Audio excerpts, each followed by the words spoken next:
Hi, I know a lot of people have questions about using wediboard, and I've just started cutting some out for somebody who wants two 20cm squares, and it suddenly dawned on me that actually this is a really good opportunity to show you how I do it.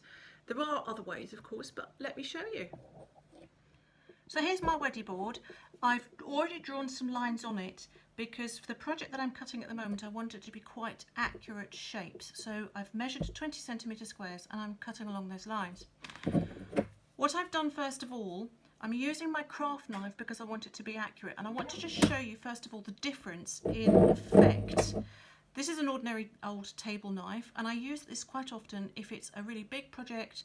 The edges are not really a particularly important shape because it can crack the edge of the cement at the edges of where you're wanting to cut. If you can see that, that's with this knife. With the craft knife, it cuts really narrow and it doesn't crack the cement adhesive. If you've got a lot to do though, I would really recommend you don't use a hand knife and you actually use something like a jigsaw, because it can be quite a lot of work if it's a big shape. If it's a small project like this, I wouldn't bother getting out my jigsaw unless it happens to be out for something else already, because I keep mine in the cupboard. But for bigger projects, definitely I would. Now, I want to show you my technique for doing this. So I'll do it on the centre one because I think you can probably see that more easily. So I put my ruler down against my line, and then I'm just going to fairly lightly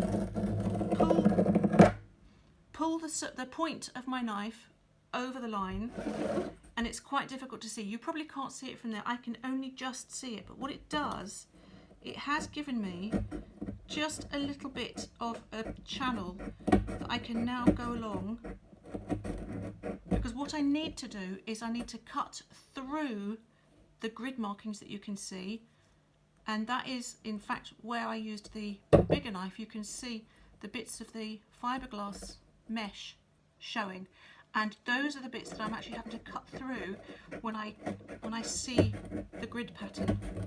And because I've already got that little line marked, my knife is actually following it really quite well.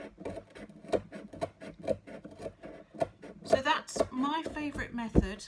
My favourite method by hand is using a craft knife, but as I said, for a lot of work I would use my jigsaw. The jigsaw has an added benefit that it does both sides at the same time. By hand there's another step. So I'm going to finish this off and I'll come back and show you. So I've cut around the outside and I've also done the cross one. I haven't worried about trimming off the edges yet. I'm going to do that afterwards. But what I need to do now is, because I've only just cut this top surface, the other side is exactly the same as this. So somehow I need to be able to get my cut line through. And my favourite way of doing that is actually to use my knife to pierce down through the other side to get it started. Now, if I'm cutting straight across, I can simply run my knife down and along, and this cuts through the foam. You might be able to hear that as I'm going along. That's the foam that's being cut. Because I've already cut these little fibres, there's nothing there, so they're letting me go. Unlike the previous time, the noise that you could hear was those fibres breaking. But that still doesn't let me know where the shape is on the underside when I don't want to cut everything. If I'd done that, I could then snap it and then trim through the white bits. And I can show you that when I do this bit. But for the whole lot, because I'm cutting out a shape, what I'm going to do, I've actually got this on a table, so I'm just going to put my second hand underneath so that I know instinctively, I've got a finger underneath and a finger on top, and I know instinctively that they're going to meet if it weren't for the board. So I know that if I push down, I'm not going to end up in the table. This is my dining room table. And I can keep going. Yep, and I can feel it's pierced the other side. Can you hear that noise? That's the knife breaking through the cement board on the other side. My knife's old and it's got a very strange blade in it which keeps disappearing, so. But it is doing the job. So I'm going to finish this off and I will show you the next. I've turned the board over and you might be able to see that I've got a line of dots coming along. That is where the blade broke underneath. So what I'm going to quickly do is grab my pen, line them up. This is my favourite way when I want it to be quite accurate. If it's a curly shape, or I'm not too fussed, then I could just join them anyway. But because I want this to be quite an accurate size and shape, whoops, nearly dropped everything then. Yeah, because I want this to be fairly accurate, I'm doing it like this. Actually making sure that I know where my line is. Okay, so now I can repeat the process that I did on the other side. Score against my ruler.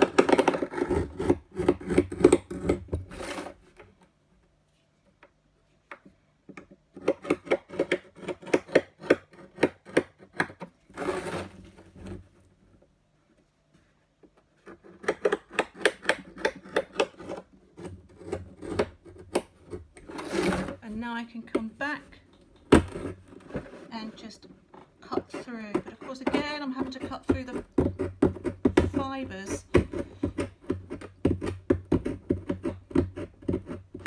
It's at this point where I think even small jobs, actually maybe it is worth doing it with a jigsaw.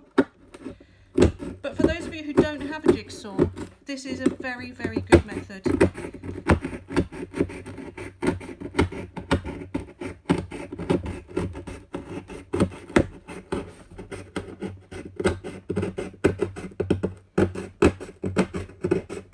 Again, my knife is quite easily following that little tiny line that I scored.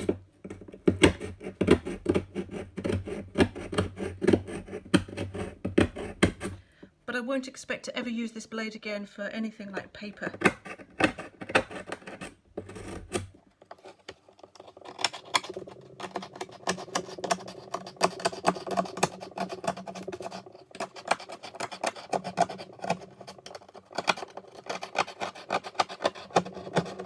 I've finished cutting here all the way around. I just want to check that I have actually separated everything. I think certainly I have here. I'm just going to check along the long side. I'm going to push my blade down like I did before and just go through. I'm just cutting the last bits of foam. In fact, it has just come loose and I can feel it. So I should now be able to lift out my piece.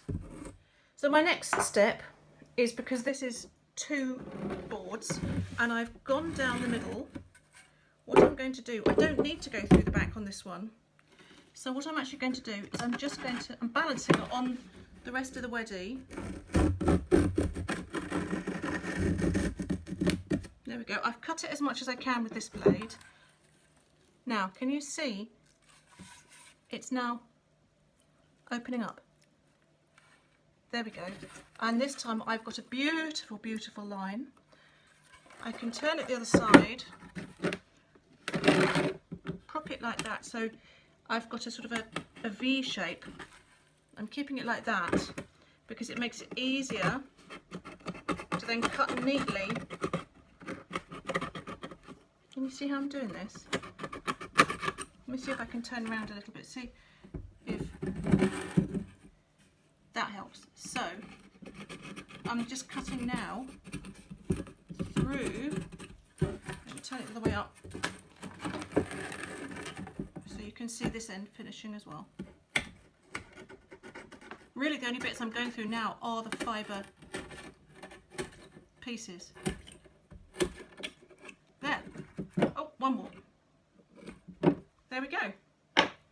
So now I've got 2 pieces, and all I need to do to finish them off is to just cut along my accuracy lines to make sure that they are the right shapes I want, because I need them to be 20 centimetres squared.